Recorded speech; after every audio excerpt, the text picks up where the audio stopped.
घर से खाना नहीं खाता है।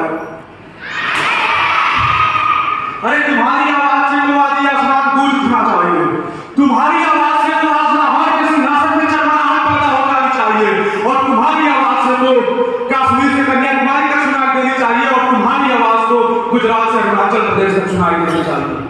एक बार पुनः तुम्हारा जयघोष उठे तो ये अंबर डोल जाना चाहिए।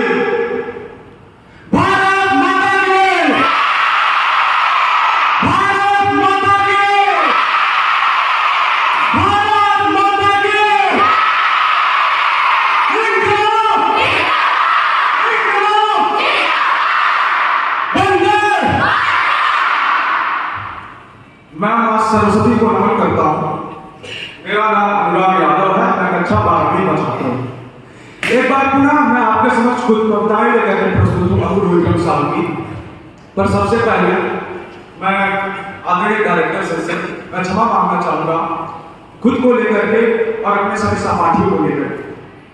खैर, सबसे पहले मैं स्वतंत्रता दिवस की ढेर सारी शुभकामनाएं देता हूं। दोस्तों, ये आजादी, ये जो आजादी है ये हमें खयाल में नहीं मिली, ये आजादी हमें कुर्बानियों से मिली है, ये आजादी हमें कभी गांधी के विचारों से मिली है, कभी रानी लक्ष्मीबाई की तलवारों से मिली है, ये आजादी कभी भगत सिंह की फांसी से मिली है, कभी मंगल पांडे की बंदूक की नोक पर मिली है।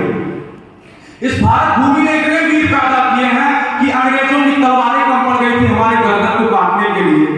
इस भारत भूमि ने इतने वीर पैदा किए हैं कि अंग्रेजों की गोलियां कम पड़ गई थी हमारे सीने को छल्ली करने के लिए। और इस भारत भूमि ने इतने वीर पैदा किए हैं और ऐसे ऐसे वीर पैदा किए हैं कि जब अंग्रेज हमें कुचल ना सके तो तोपों के आगे बांध करके उड़ाना शुरू कर दिए। मैं आज उन सभी वीरों का आह्वान करता हूं, क्योंकि मेरा यह मानना है कि ऐसे महान दिव्य व्यक्तित्व एक बार पुनः हमारी और आपके बीच में खड़े हो गए तो यकीन मानिए इस राष्ट्र की भाषा, परिभाषा, दृश्य बदलते देर नहीं लगेगी। तो मैं उन सभी वीरों का आह्वान करते हुए अपनी कविता की शुरुआत करता हूं कि मैं उनको शब्द चढ़ाता हूं, फूल नहीं है मेरे पास चढ़ाने को, सुनिएगा मेरी बातों को, कि मैं उनको शब्द चढ़ाता हूं। हिंद जिनकी जान थी, नाम हिंदुस्तानी, जिनका मजहब हिंदुस्तान था, वे रक्त लगे थे धरती को हरियों की मुस्कान पर, जय हिंद का नारा सदा लिखा था जेलों की दीवार पर।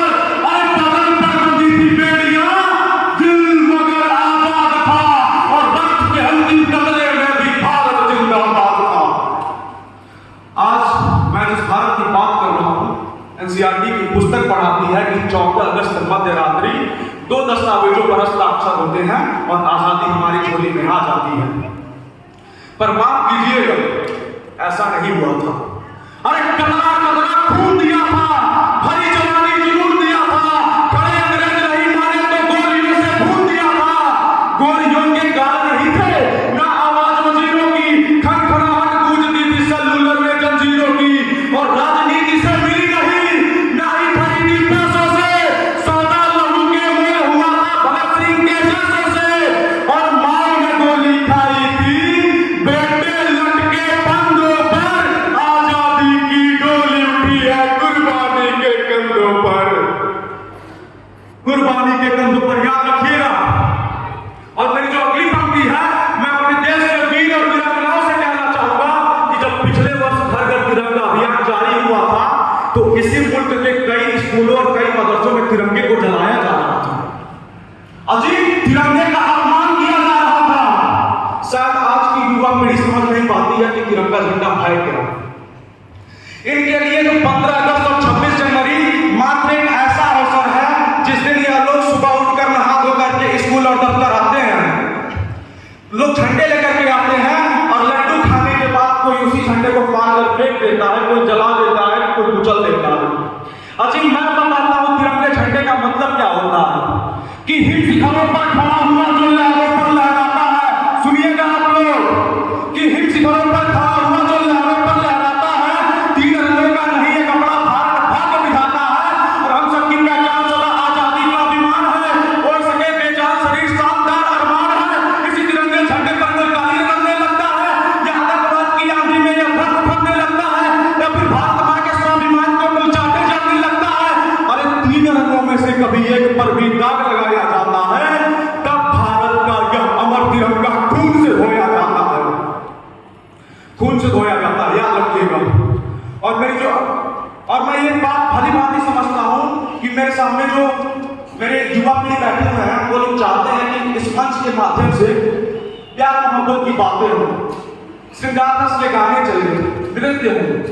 माफ कीजिएगा, मैं इसके विरुद्ध में नहीं हूं, पर मदन मोहन समर साहिब कहते हैं, मोहब्बत अगर तन से हो तो वासना होती है, मोहब्बत अगर मन से हो तो भावना होती है, मोहब्बत अगर आत्मा से हो तो साधना होती है, और मोहब्बत अगर राष्ट्र से हो तो आराधना होती है।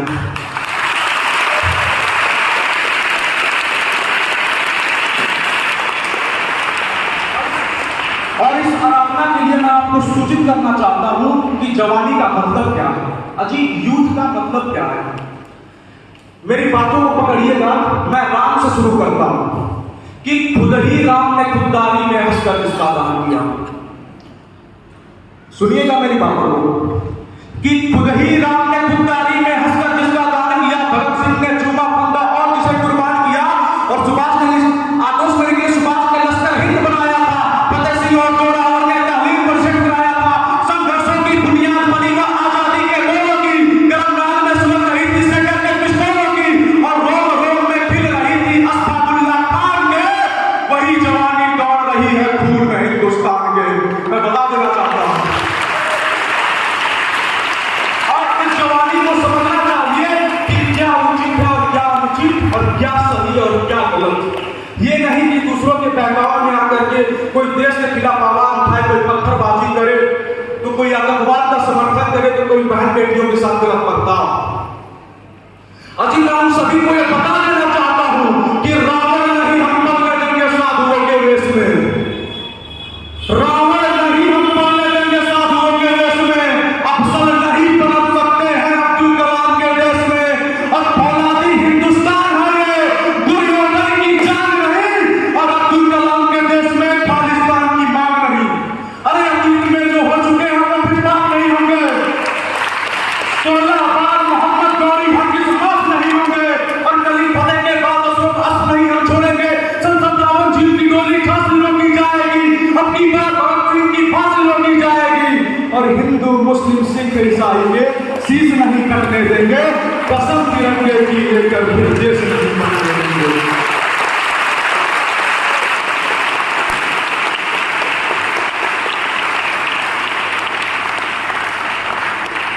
जो कविताएं होती हैं वो प्रकृति से शुरू होती है। किसी भी लेखक को उठा करके देख लीजिए, या फिर कोई भी कविताएं देख लीजिए, तो मैं भी प्रकृति से शुरू करता हूं कि प्रकृति पावन, प्रकृति सावन, प्रकृति धरती का कहना है। प्रकृति पावन, प्रकृति सावन, प्रकृति धरती का कहना है, पर्वत विराट नदियां चंचल मेघदूत का कहना है, और माँ यशोदा, माँ कौशल्या, माँ एहसान खुदा पर है, इश्क में तुम हो, इश्क में हम है, इश्क में धरती अंबर है, इश्क शिकस्त है फतेह में इश्क, इश्क हिंदे है समय में इश्क, अजी मानता हूँ इस दुनिया में आज तक भी अमर इश्क है, लैला मजनू के किस्से या मुमताज की कब्र इश्क है। इश्क यहाँ था उसको वहां, इश्क जहां था इश्क तहां, इश्क ही मुक्ति, इश्क ही बंधन, इश्क ही सांसें, इश्क ही जीवन। पर कालखंड की पंचायत में इतिहास गवाही देता है, और इश्क में डूबे सुल्तानों को हर दौर तबाही देता है। इतिहास बनाकर देख लीजिए, चाहे शाहजहां हो या फिर खिलजी, कि इश्क में डूबे सुल्तानों को हर दौर तबाही देता है, और इसी मुल्क में विजय तिलक को सुन के इशारी देता है, जब सीमा पर मार चंडी को खून सिपाही देता है। सुनिएगा कि जब सीमा पर मार रणचंडी को खून सिपाही देता है, और जब इतिहास गवाही देता है, तो कलंक नहीं वो होता है, सीता हरण का अंजाम सदा रावण पर ही होता है। और विभीषण बतलाते हैं दिल का मंदिर कैसे खोला जाता है, विभीषण बतलाते हैं दिल का मंदिर कैसे खोला जाता है, पर गद्दारों को हर युग में गद्दार ही बोला जाता है। जब भीष्म ने ऋषि हरण का विरोध नहीं किया था जी, तब यदि ने सरसैया पर हमको लिटा दिया था जी, और जब दुर्योधन ने दुर्योधन से आशीष उतरते देखा है, तब हमने कुरुक्षेत्र में उनका शीश उतरते देखा है। इसीलिए मैं सीख रहा हूं, जिंदा हमें रोज है,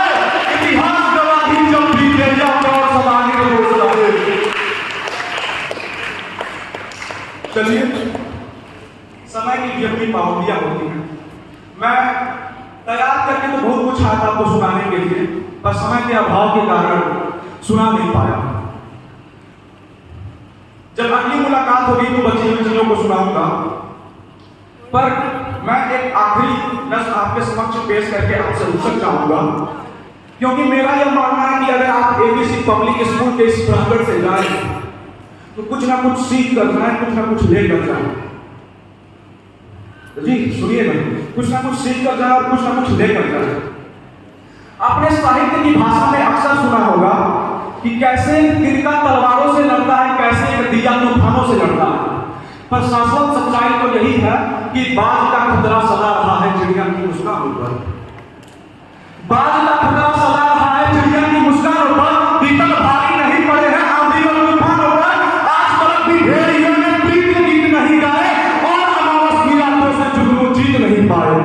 इतिहास गवाही देता है जो अफसोस से जीता है और सिर्फ कहानी किस्सों में कछुआ खरगोश से जीता है।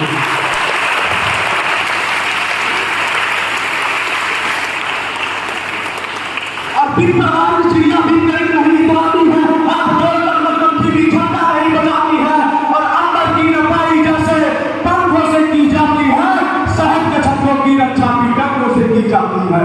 तो सूरज वाली भारत की दोनों की खींचकर रावण और तूफानों को तलवारों को खींचकर परिवर्तन का नया उजाला सिर्फ मसाल ही लाएंगे। दिए जलाकर इनकलाब ना आए हैं ना आएंगे। धन्यवाद।